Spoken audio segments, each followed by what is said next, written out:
Jack Rutberg. I'm so pleased to be able to present this exhibition entitled Pasadena, LA's Art Legacy.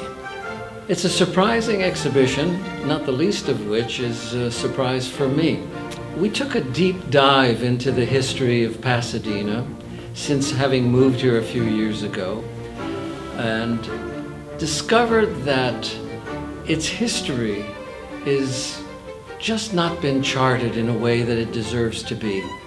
Pasadena was at the very core of accelerating the notions of Los Angeles being a major international center. And that has not been communicated even to our own community, both Los Angeles and the Pasadena community. Its history goes back long before LACMA existed, long before MoCA existed. The Pasadena Art Museum had different iterations, and ultimately the Norton Simon was the beneficiary of its failure in a sense. But what this exhibition does is takes a deep dive into that history, examining all of the exhibitions presented in the museums and the institutions of Pasadena. We discovered that the gallery, its holdings, has works of art that we offer that include more than 50 artists, about 60 artists who've had a history of exhibitions at the Pasadena institutions. This exhibition ties those all together with the limitations of our holdings, and yet we're able to tell a story that has been missing from the whole dialogue about contemporary art history and, frankly, the international art history of the 20th century and the 21st century. There's something very interesting about how Pasadena has been viewed, at least by the art world.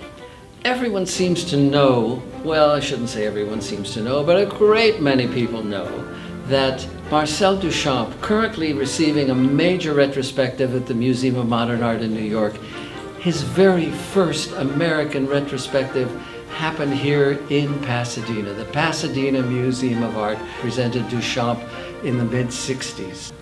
Now, what's remarkable about that is prior to his exhibition here in Pasadena, that museum presented works of old masters, and even after Duchamp, again old masters. The array of work that was exhibited here is staggering, and it's a real testament to how brave the various directors and curators of the Pasadena Museum were in those years.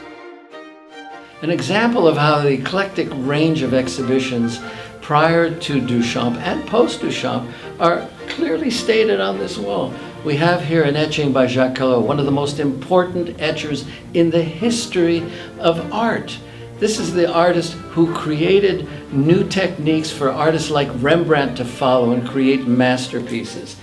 This work of art was exhibited, or I shouldn't say this work of art specifically, but an entire exhibition of Kahlo was shown at the Pasadena Museum of Art in 1965. Now, what's significant about that is, as I mentioned, Duchamp was shown in '63.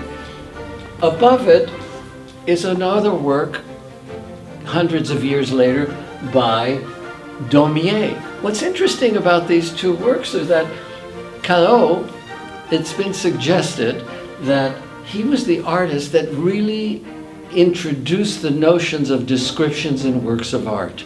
In fact, in advance of comic books, in advance of satire, Daumier is the modern master in the late 19th century of that very experience.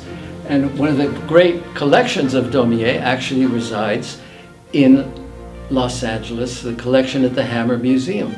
Interestingly enough, this particular work came from the Longstreet collection, the brother of the collector who actually assembled the largest Daumier collection in all of America, and it resides here at the Hammer Museum. So what we have here, and Daumier was exhibited in 1962 at the Pasadena Museum. So we have these two extraordinary extremes of artists centuries apart, essentially doing the same things. The great social commentary that both artists were so renowned for. Again, 1963, we have Goya etching here, a remarkable etching, in fact, that we trace back to Goya's hands, one of his own possessions at the time. And Goya has been exhibited through 20 exhibitions at the Pasadena Museum of Art and the Norton Simon Museum, which has an incredible collection of Goya etchings. Here it is on our walls, available to a public that doesn't even understand that they can own these treasures. These works were shown about the time of the Duchamp exhibition. Whistler, shown here, an etching by James Neil Whistler, was exhibited at the museum in 1950 at the Pasadena Museum. We have another work by Whistler as well. So you see, we have this incredible range of works all connected to the Pasadena Museum. What's interesting here as well, Piranesi, who was so famous for his views of Rome, exhibited at the museum in 1965. Now, all of the works in this exhibition are by the artists who were exhibited. The works themselves may have been shown at the museums, but we're not making that statement. It's really to bring to recognition the range of works and the history that exhibited here. We speak about Duchamp and this remarkable exhibition that is so well known because of a photograph that was taken of Duchamp playing chess with the nude model Eve Babbitt at the time of his retrospective. A couple of years later, Duchamp's older brother, Jacques Villon. We see two works on the walls here by Jacques Villon, the older brother of Marcel Duchamp. So the connections, again, are quite remarkable, and we bounce back and forth between contemporary, as we spoke about earlier, and the classics.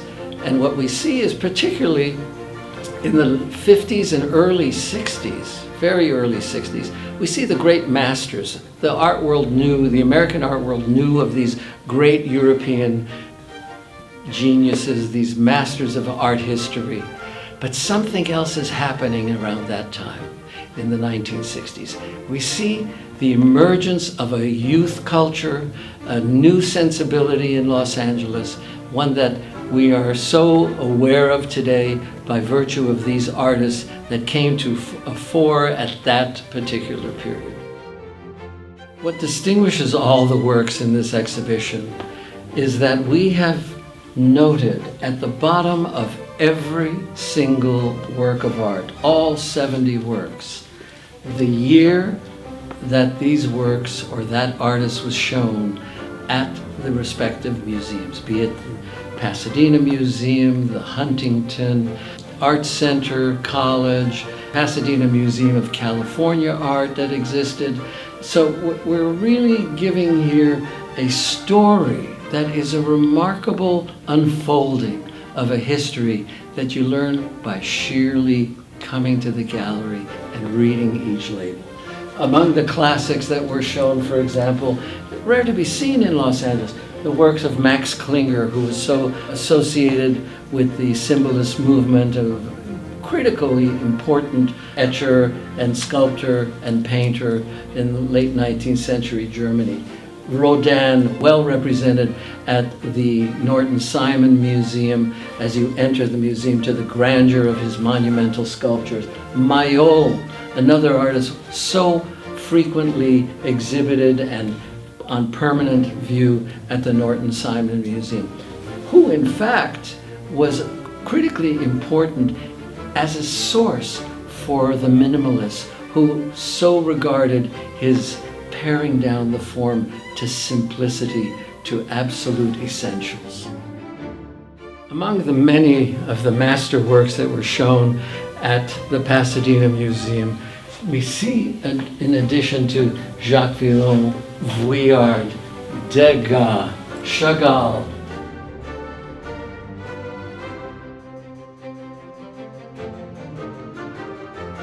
Interestingly, this gallery has been critically engaged also with the advancement of contemporary art at these museums. Ruth Weisberg, who this gallery has represented for decades, was the absolute first living painter to be given a solo exhibition at the Huntington Museum. That took place, let's see, we have the year here, in 1999. Some years later, she had the distinction of being the very first contemporary painter to be given an exhibition, a solo exhibition, at the Norton Simon Museum. So this is as much a part of our history as it is Pasadena's history. We see here works by Kollwitz, Kater Kollwitz, who was exhibited in 1965, during a time when so much of contemporary art was being introduced, the local contemporary arts were being introduced to the Pasadena Museum. Ramos Martinez, the founder of the Mexican muralist movement. Here's an absolute remarkable work, a fresco, literally a fresco, not on canvas, on stone, on plaster. And this was exhibited in 2014 at the Pasadena Museum of California Art, a museum that lasted for a while, focusing exclusively on the art of California. Sadly, it no longer exists, but that seems to be the transitory thing of Pasadena. There has never been an exhibition like this, either in a gallery or a museum, and I dare say, I don't know who would be motivated to do that. The reality is that art exists here in spite of the fact that there has never been a gallery scene in Pasadena, in the area, that has sustained long enough to support the museums that exist here. Also, we have here work by Diego Rivera, beautiful drawing. Charlot, another one of the muralists in Mexico who actually worked in Los Angeles. These are all artists that exhibited here. José Luis Cuevas and Rico Lebrun. Fascinating connection here. Rico Lebrun was one of the major American artists in that period of the 60s, 50s, and 60s. And this Cuevas, José Luis Cuevas, is actually dedicated to Rico Lebrun's son. There's a lovely dedication here in friendship. So there's a history on many levels here. We're just so thrilled to be able to be a part of that. In 1957, Los Angeles painter Hans Burkhardt had a major retrospective, mid-career retrospective at the Pasadena Museum of Art. Interestingly, this painting of the Pasadena Bridge is the only work of art in this entire exhibition that speaks to some aspect of the Pasadena cityscape. Pasadena Bridge had a remarkable history, sadly known as the Suicide Bridge. This was done in 1948, difficult times. So here we see Burkhardt creating this extraordinary painting depicting the kind of temperament of the work, as opposed to virtually every single painting that I have been able to search out that depicted that bridge as some idyllic city monument. This in turn really depicted the tone of the time, what this bridge really represented. Here we have a drawing by Arshile Gorky. It's actually a drawing that has toured a number of museums. In 1958, the Pasadena Museum did an exhibition of Arshile Gorky's. All of those works came from Hans Burkhardt's collection. A work by Mark Tobey, one of the major 20th century artists of America. And here we have a work by Tobey, also a very close friend of Hans Burkhardt's. But this is a work that had, again, a long history outside of Pasadena. One of the many institutions in Pasadena that has been consequential in the advancement of art has been Pasadena City College, which had a remarkable program of bringing an international artist to Pasadena for an artist in residency. Having introduced the works of Patrick Graham, the great Irish contemporary painter, I was approached by Pasadena City College to have Patrick Graham come to Pasadena as artist in residence and have a major exhibition. This painting, Cradle, is a painting that was included in the exhibition in 1991. It represents the largest painting in this exhibition and anchors all these 70 works for your enjoyment. One of the interesting little tidbits about this exhibition is this inclusion of Alexander Calder. Now, why would Calder be included in Pasadena? Actually resided here for a very short time in his boyhood. His father created a little studio for him in a basement room where Calder used to make little drawings and cut out objects with wire. But what was so critical was that little Sandy Calder, as he was called, witnessed the Tournament of Roses, seeing chariots pulling flowers, these floats at the time, had a real impact. It was magical for Calder and no doubt planted the seeds of his lifelong fascination in the circus. Also on this wall we see Stanley William Hayter, a remarkably important figure in 20th century printmaking and the introduction of the European moderns to the New York school. We have here, for example, André Masson. You can certainly see in this work, this later etching, of the sensibilities of why Jackson Pollock was so admirous of this artist, André Masson, who was essentially the inventor, if you can say that, of automatic drawing. And it was Stanley William Hayter who introduced André Masson to the whole New York school, because he gave these lectures at the New School for Social Research in New York during the war years. A remarkable work by Claire Falkenstein, perhaps one of the finest examples of what she called her points, and an astounding work of complexity that feels as though it's opening up a galaxy. And here we have a group of works by Georges Rouault, probably his most famous, one of the most important of his aquatints, the great master of the early 20th century aquatint. And works by Rouault have been shown at the Pasadena and Norton Simon Museums no less than 4 different occasions.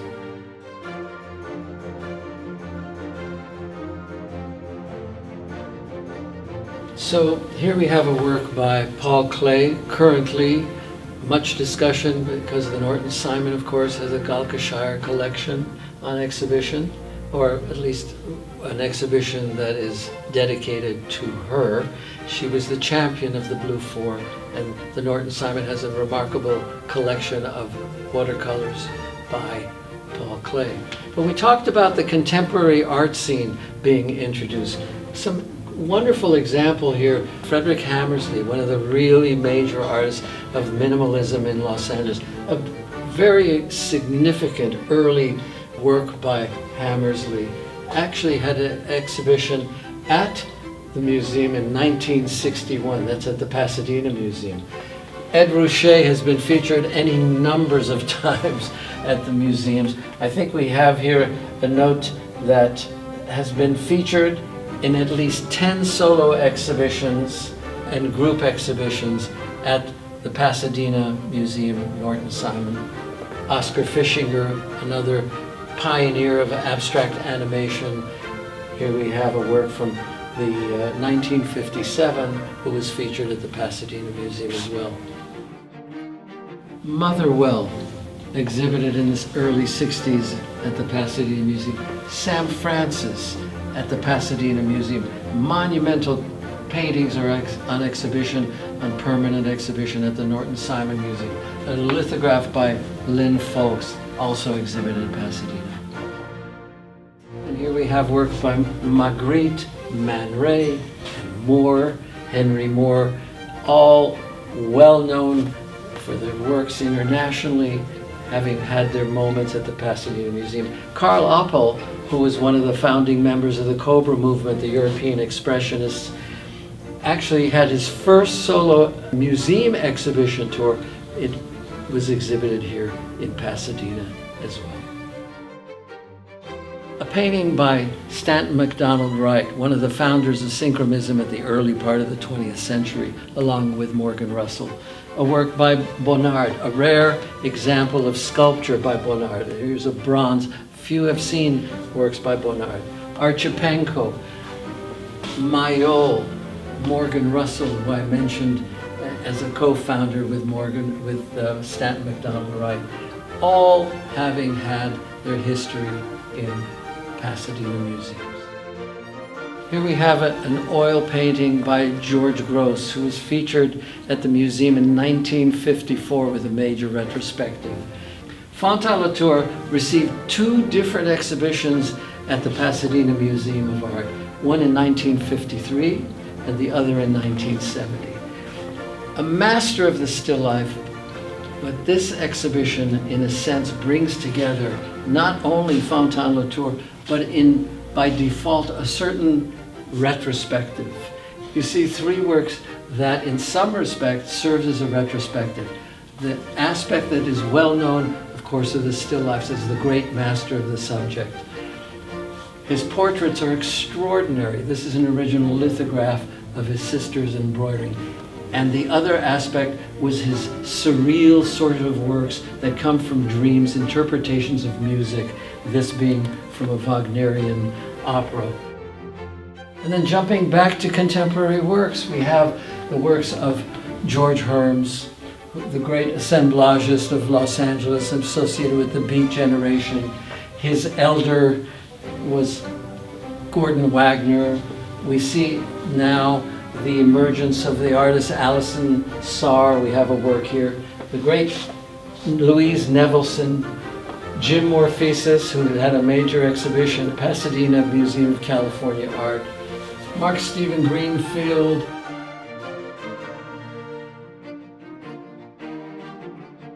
a rare example of one of the early moderns of Los Angeles, little known but emerging today in recognition, is Elise Kavanaugh Seeds.